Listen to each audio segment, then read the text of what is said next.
Oh, that's hot. Oh, man, that was hot. Ah.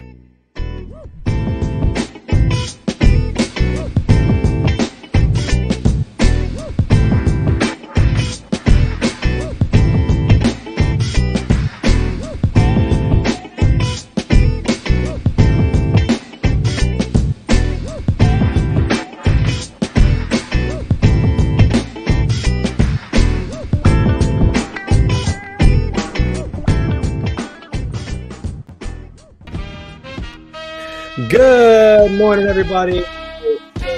Beta Consulting Group, and you are here for episode 108 of Standing Out, a daily podcast about sales, marketing, and leadership powered by Beta Consulting Group. We're so excited that you are here. And it is Mindset Monday, everybody. Make sure that you are getting your week started off right. If you need help with that, come back every Monday morning at 6 a.m. for an episode of Iron Minds. We had episode 18 this morning with my good friend Hayden Allred. We talked about going for it, not being afraid, getting after it. Again, you can watch that on demand on LinkedIn, YouTube, Twitter, and Facebook as well. Or you can just show up with us every Monday morning at 6 a.m., get a workout in, get a good pump in, and a good conversation with my good friend Hayden Allred. Next week, we got special guest Samantha Jones is going to be on the show. She's awesome from ArcBest, and so we're going to have a great time. Make sure you get your mind right for Monday. Well, again, glad you are here. If you want to do me a favor sometime, check us out at betaconsultinggroup.com. See how we're helping companies with their marketing deliverables, with telling their stories, telling their messaging, their content creation, social media presence, all those types of things as well. We're all about telling stories and helping companies tell their stories as well. So check us out at betaconsultinggroup.com. And while you're there, you might as well pick up some swag. We got the swag store open. We're still in our grand opening. We've got some awesome items from Standing Out, like this coffee mug and many other wonderful gifts that you can pick up there and be a part of our community of people who are pursuing excellence every day. That's what we're all about here. And it's our grand opening. So you can use coupon code beta-GO and you can get 30% off your entire order. And so check that out at shop.betaconsultinggroup.com. You can also get there directly from our website and pick up some swag. Again, we got coffee mugs, water bottles, t-shirts, hats, all kinds of great stuff. We'd love for you to be part of our community. So check that out. Be some nice gifts coming up for start of school, which is coming up here in just a few weeks. Also want to give a shout out to our sponsor, to TAFS. These are the good guys in freight factoring.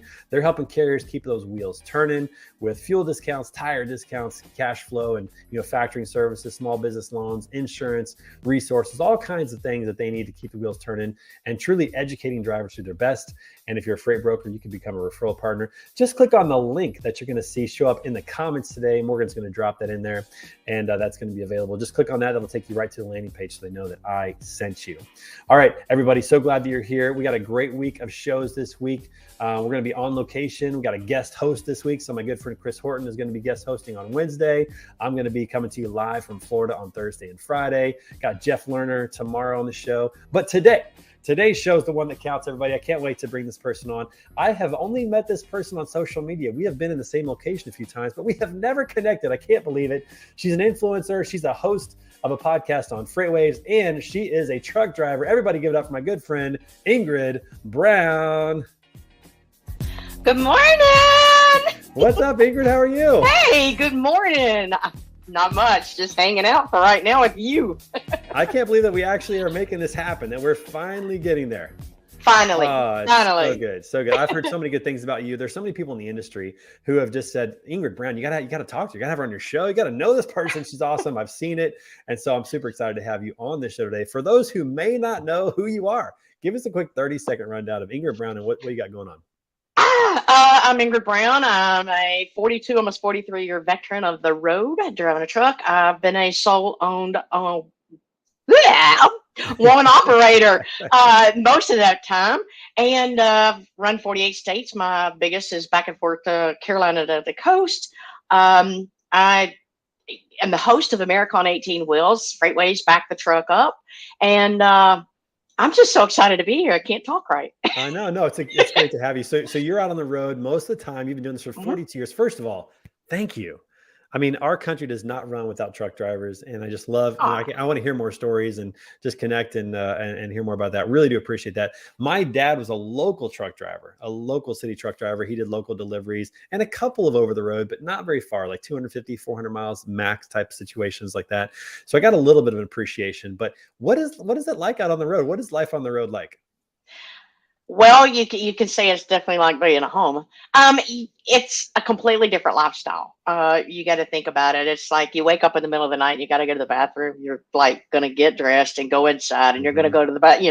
But Like life on camping. the road, yeah, exactly. So those are the icky stuffs. But the life on the road, and the reason I'm out here and I don't want to ever leave the industry, of course, is that I always said I wanted to meet as many people in my life as I possibly could, and that I wanted to see as many places as I could once I started running from North Carolina, California. And it's happened.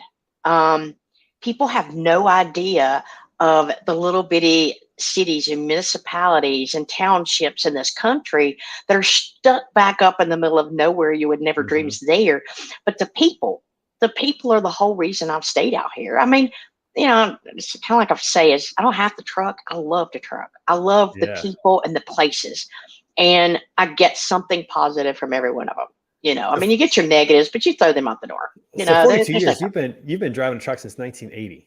42 years. 1979. Be 43 1979. years in December. I turned That's 18 in incredible. And December. when you say that you go Carolina to the coast, you're talking California. You go Oh all the yeah. way across. So you're Oh yeah. seeing all the little towns in between, all those flyover states that people talk about.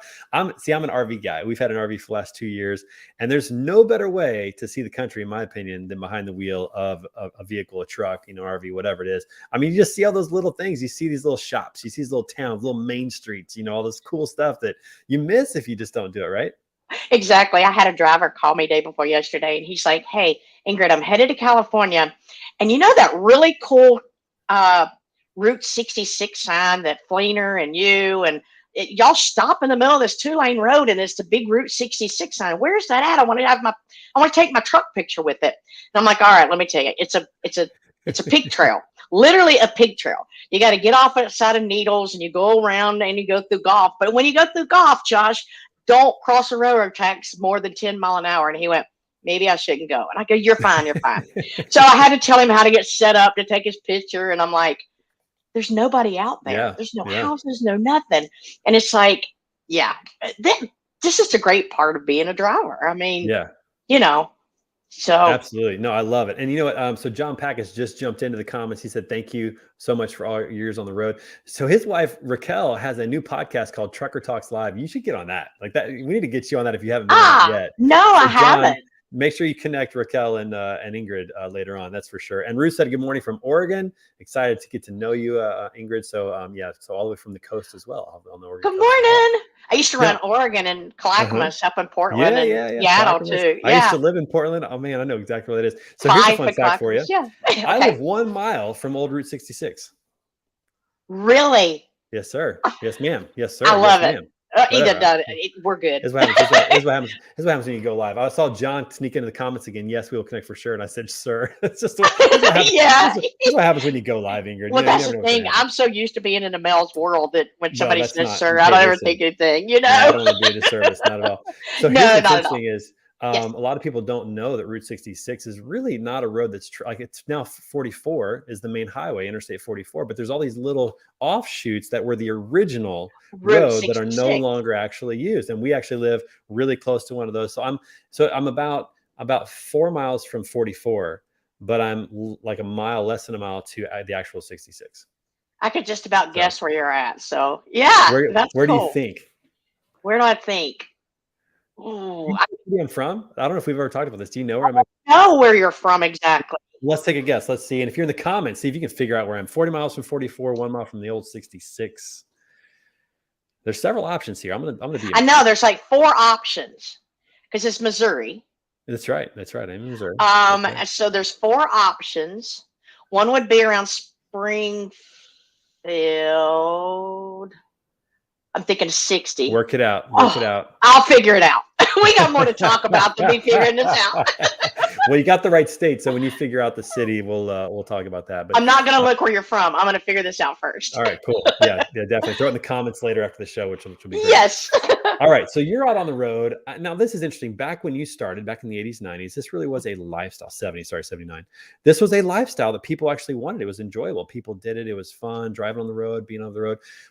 What do you think it's like now? When people think of truck driving now, the new entrants, the younger people, like what do they think about it? And do you think it's kind of holding them back? Like why are we having so much trouble getting young people to drive trucks? I think there's two things about it is, usually and used to back then, somebody in our family drove, or somebody the neighbor Mm. drove, or somebody we knew at church drove. There was a connection through And that. got you I into it, don't yeah. think, yeah, exactly. My dad owned a large road construction company, so I learned to run heavy equipment and drive trucks, and my hands need to go down. And that's what I'm and so it's I think that what's happening now is these younger uh, men and women wanting to come in, and I'm going to say not even younger. I'm going to say anybody, because we just talked to a 60-year-old woman that's fixing to come in the industry, has never been around trucking in her life. But the thing is they have no clue what they're getting into. It's almost like going into a blind, being Yeah, blindsided. yeah. And really, when you go to the truck driving schools and you go and you look at the curriculum and then you hear the stories and this and that and the other, nobody's telling them. It's as simple as, how do I get a shower? Okay, you got to go to the kiosk, or you got to have the app, and this is how you get it, and this is how you do it. Unless somebody helps them in the trucking community, they don't know. They're not going to learn it. And Yeah. when you're faced with that kind of thing and waking up at 4 o'clock and you need to go inside and going, I only went 10 feet. What am I doing going across a dirty parking lot? What am I thinking? This is what I'm saying. And Yeah, knowing yeah. that you missed your home time, so you may have missed your parents' birthday, your kid's birthday, somebody, this education needs to be passed along because it is a lifestyle. It Yeah. truly 100% is lifestyle. Yeah, and I think that as an industry, we got to do a better job of telling these stories, of telling Yes. people what it's like, the benefits from it, the challenges of it, all those things that go along with it. Which brings me to your show, America on 18 Wheels. How did you get involved with that?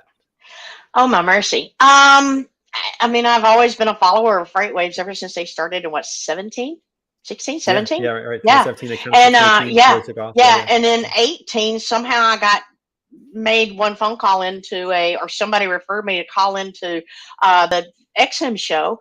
And from then on, it just kind of progressed. And Kevin Hill called me last October and said, hey, we want to see if you'd be interested in something. And I'm like, I drive Me? a What? truck. I drive a truck. I'm passionate about what I do, but and so here we are. Moved over to back the truck up back in April, and who knows? Sky's the limit now, I guess. I don't know. I'm loving it. I really I am. know. You're an influencer now, as we talked about pre-show, that you're now an influencer. That's the way it goes. Yeah, now I don't have to Google it again. When I was That's told I was an influencer, what does Ingrid do?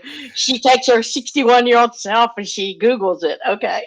That's right. So people can find your show on Freight Waves. What do you guys talk about? Like, and who do you have guests on? Is it the regular people? What is it like? I haven't had a chance to listen to it yet. I'm looking forward to it. Well, you better. I'm just I kidding. know. I know. I haven't had a chance. Actually, because I need you on it now. See, Well, let's that's go. it. I'm down for that. There we go. Good.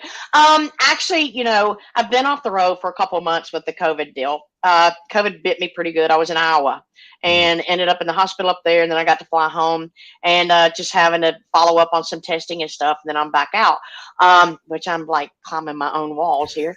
But no, I get to do such cool stuff. Like, I get to go to places and do shows, whether it's in Cabela's. I did one doing inclement weather and finding, what do you need to wear? And in the meantime, in the middle of a snowstorm in Owatonna, Minnesota.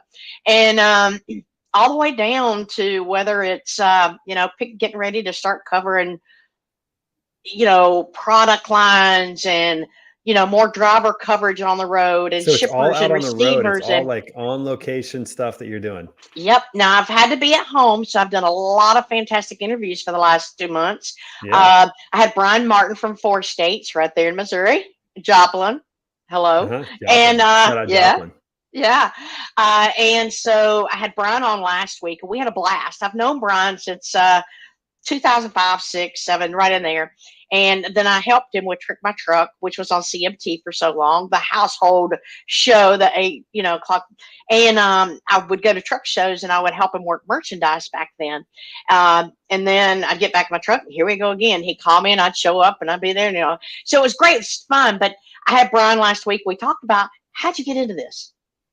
Tell us about Brian, the man, we know the boss man, we know 4 states. Give everybody what I know, Brian. We talk about rat rods he's built. We talked about cow trailers he doesn't own now, and hauling gas when he wasn't supposed to be. And it's great, So go to backthetruckup.com. You can see last week's with Brian, and he'll be back. He's going to be a regular. I have a guy coming on this week is about produce. He's actually in Salinas, a really close friend of mine that he's got all the ins, outs, grower, the whole 9 yards. So we'll be covering that this week. In Salinas, Kansas?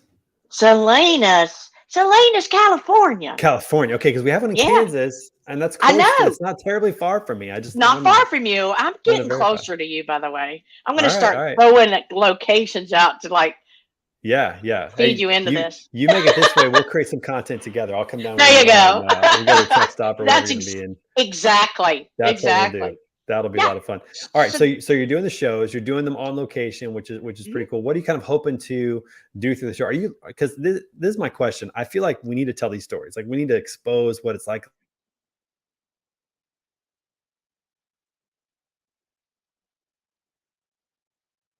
I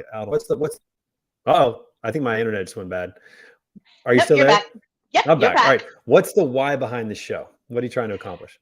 I want people to see what I have seen. I want people to see through my eyes, or actually through my lens, as a photographer say. I did that good. I want people to see what I have been able to see for 42 years. I want y'all to meet the people I've met. I want you to meet the families. I want you to see the states. I want, how many people get out and do what I've done? The whole world doesn't. And I want to share. I got to pay that forward, or it's, sticking in my brain's going to go away one day. And I want that, not Ingrid to live forever. I want all those people I've met to live forever. And I want people to see that through a truck driver, that this is so possible. And through a truck driver, the connection can be made, whether you're a broker, a shipper, whether you're working at the truck stop, or whether you're, working, holding the sign at a construction zone. It all comes together. You just gotta put it there. Yeah, I love that. And there's so many good people out there that you run into that nobody would ever, be exposed to, just because they're, working on a dock or working somewhere, and nobody's coming around with a camera asking them their thoughts. And exactly. I think it's really cool. There's just so many, like we're RV, like I said, we're RV people. When we get into the RV, we feel like we're back at home. I'm sure you feel that way in a truck. Like you get in the truck, I'm home. Yeah. I'm finally here. I love seeing your passion for driving a truck and for what you're doing, which is just absolutely so awesome. What are some of the weirdest things you've seen out on the road? What are some of the craziest stories, the stuff that, we would never guess? And you got any good ones on top of your head? Well, I was sitting in Eloy, Arizona one day, and I was pulling up to the fuel island, and I'm like, this guy was opening his back doors of his trailer, and I'm like, what has he got in there? That looks weird. And so I moved fuel islands, little Miss Nosy, just call me Nozella. I go move it over, and I'm like, pull up beside of him, but I ease up, and he flings his door open. I'm like, holy moly. And I'm like, I stop. I'm not in the fuel island. I get out and walk around. I'm like, what have you got in there? And he opens the other door, and it's literally a dinosaur's head that's the full door sticking out of, and it was the Jurassic Park theme that they go around and set up for the kids. He was hauling the dinosaurs. So it was cool. the one the kids ride on at this Jurassic Park deal they set up. And I'm like, how cool is that? I mean, come on, it doesn't get any cooler than that. Yeah, you see some cool stuff out on the road, I'm sure. And shout out to Coleman. He says he loves your mission. It's important for people to know and understand the people that truly make our country run. 100%, Coleman. 100%. Thanks, like I said, Coleman. Shout out to Ingrid and all the truck drivers who are just making this country work. Coleman's a rock star. He's in Denver. So if you go to Denver, you can check him out. Or if you get tickets to a Raiders game, he'll definitely be interested in that. He's a Raiders fan. Got that one. But, what's interesting about that, too, is you think about like all the things that you see on the road. If it was me, I'll tell you the one that I would want to do. I would want to drive the semi-truck for like either an Indy car, a race car, because I love racing. Or some of those sponsors like Penske or whatever, they've got like show trucks that go to the events that then open up for, like for fans to see. Yeah, exactly. Or something like that, or showing an engine or all these different things that they have. Well, don't tell me. Do you have the inside track on something like this? Well, I do. Oh my And if you go goodness. back to Let's like go. Talk to me. 2007, Morgan McClure, which is the number 4, the Kodak car years ago, which they're still right here too, is friends of the family. And I got with Brian Martin at 4 States and got a couple others on it.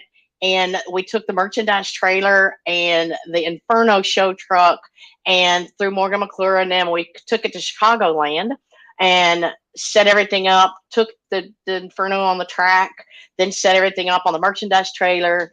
And yeah, we were a Oh, merchandise team for the weekend. I'm so jealous. I'm so like that would be such a good run. That'd be so much fun to do something like that because I'm a huge Indy fan, and you're right there in North Carolina with NASCARs being huge Yeah, and all I live that. about 40 miles from where Junior Johnson lived. Oh my goodness, that's amazing. Yeah, I go to the Indy 500 every year. That's my race. That's my dad's race. I've got these cars on my shelf. You can't see them right now, but I got all the die cars They're by over the there. winners in Yeah. the last 5 years. So yeah, that's kind of my thing is to do the IndyCar stuff. But see, that would be fun. I think there's stuff like that too. Like there's some really fun opportunities out there if you get into it, to do that kind of stuff. But I think it's just great to hear more about kind of what you're doing and exposing that lifestyle, which is just one of the best out there. What was the scariest thing for you when you got in the truck for the first time? Like, what were some of the things that you had to overcome? Like, I don't know, but now it's like no big deal. But back then it was really scary.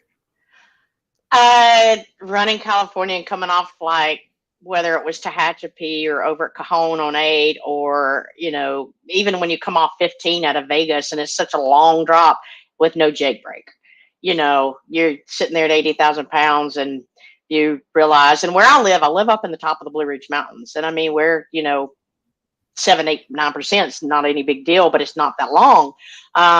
But yeah, that was some of the things that I remember.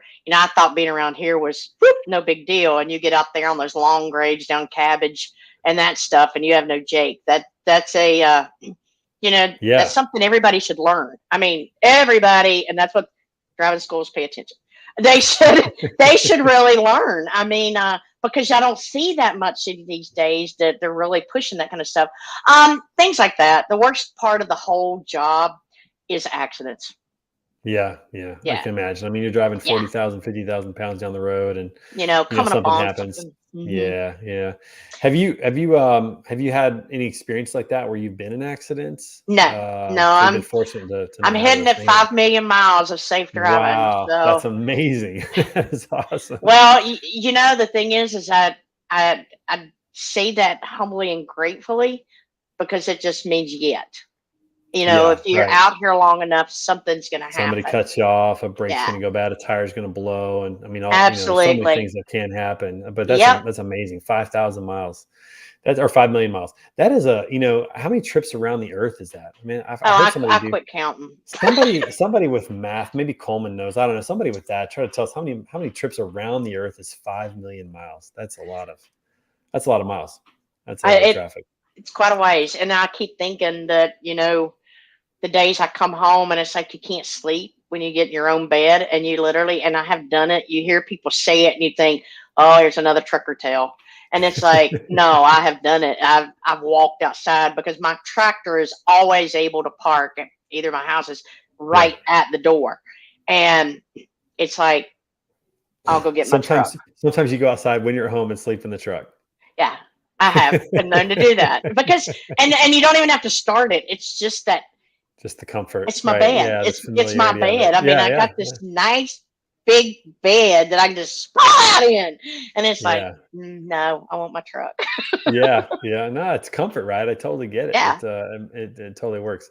All right. So, a couple things I want to ask about this is, I'm into marketing and sales, and I think that truck drivers in general, there's a lot of opportunities now to really start to market themselves, to make a name for themselves. But when you think about like marketing and reputation for drivers, what are some things that you've done to really kind of make a name for yourself out there outside of the FreightWave stuff? So let's just forget about that for a moment. But before that, how did you make a name with brokers and with shippers that they wanted to work with you?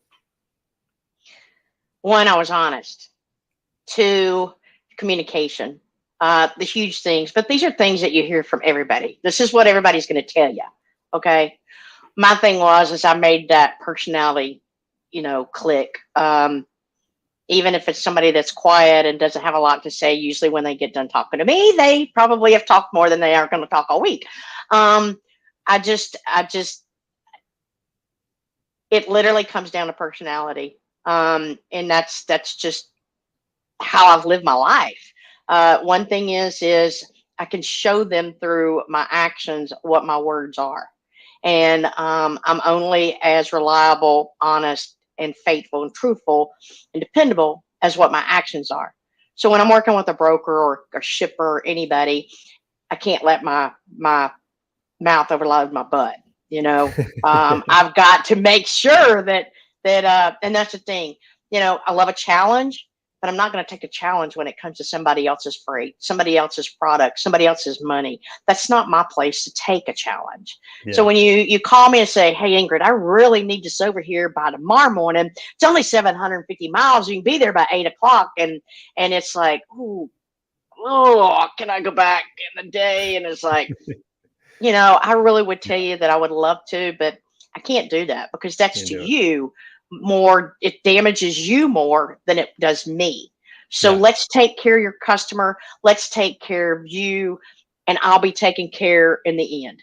So, if you can't be who you really are and you can't back that up by your actions, it comes back to how you treat people. At the end of the day, it always comes back to how you treat people, and having the proper expectations for that and being good. And Scott says that's 200 trips around the earth. 200 trips around the earth. I don't know if that math is correct, Scott. I'm going to trust you on that. That's a lot of trips around the earth. Wow. Did you know that? That's a lot of trips all the way around. I wish we had a bridge around it. Wouldn't it? I know. Well, I've been waiting for the one in Hawaii, but you can almost get there from Russia to the United States, but that's about it. But yeah, 200 trips around the earth. That's a lot of driving, and 5 million safe miles too, Scott. Yeah, Freight Sensei right there pointed out, which is good. Yeah, I think it comes back to just how you treat people, right? And thinking about the long game, like not just this transaction, but how can I really be in this for the long game? How can I build a reputation over time? To people know, hey, if they give me their freight, they know I'm going to take care of it. Those types of things. And I think that's true whether you're a truck driver, it's true whether you're a freight broker, it's true whether, you're working at a grocery store. It doesn't matter. Like how you treat people really matters at the end of the day. It still does. It always will. And they're freight. I mean, you think about it, truck drivers, anymore, I'm seeing it and I'm not liking it, seeing it is that you see them think that their job is only to get in the truck, drive from point A to point B, when it actually is, what is that product when it goes on my reefer? Is it the right temperature? Is the quality good? You should have yourself already knowledgeable to know if that product doesn't look right. Check expiration dates. Make sure it's pulped right. Trailer's not to cool. It's to maintain. Getting the product there, making sure that it's in good shape. Your driving skills are great there, and making sure it does come off correctly. And that's the thing. People, I think that we're in such a fast hurry in life, we don't slow down and think of the important things. Yeah, it's like, how are you going to treat that freight if it was going to your grocery store? But you probably treat it differently, right? If it was going to your grocery store, make sure it's exactly. All right, Ingrid, we're almost out of time. I want to ask one last question. I think this is really awesome. I want to get your take on that. Man, it would be so good to have more women like you in trucking. There's such a need, and obviously you're doing a great job with it. What do you think is holding women back from jumping into trucking industry? The unsurety, the lack of education of what they are doing and that it's available to them. Whether it's scholarships, whether, it's coming out of high school, going into a trade school where they can drive local for 18 to 21 and then go on with a company over the road. This education is not getting out there. Empty nesters, widowers, all of these, it doesn't matter if you're 18 or 60. They don't really realize what the options are, and they don't really understand that you can do this. They're seeing more and more of us out here, so it's bringing and it's feeding to them more, but we need education for them to understand that there's a way to get here. Yeah, there's a way to get here. And I can see the empty nesters. Like, I think about that myself. Like, how much fun would that be when my kids are gone, that my wife and I get in a truck and we go driving around for a while? I mean, we're RVers already. We're already RVers. So, I mean, like, we're halfway there. I mean, you Yeah. never know. You Come might see on. me behind the wheel of a truck at some point, Ingrid. You just never know. Yes. We'll do some content out there. We'll create some podcasts out on the road. And I hope we get Yes. to do that soon. I'd love to be on your podcast. And just thank you so much for Absolutely. being here this morning. It's great to talk to you. Thanks. I appreciate it so much. I mean, you're making such a difference in so many lives. And I want to say thank you for that. I mean, a big difference. So don't ever think that you're not touching somebody every day. I appreciate that, Ingrid. You know, sometimes you do these, you wonder, you know, is it making a difference? But I always appreciate you hearing you say that. And again, I hope you'll come back soon. We'll have to get you back on the show and get on yours as well. Well, do it. That'll be awesome. And everybody in the comments, thanks for watching. Great to have you on the show. Make sure you come back tomorrow for episode 109 with Jeff Lerner, founder of Misnomer. We're going to have a great conversation about what he does in marketing as well. And all of that, have a great Monday. Get your day started off right. Shout out to our sponsor, TAPS. Appreciate them being on the show. And Ingrid, thanks again so much. We'll see you guys tomorrow. Take care. Everybody. Have a good day.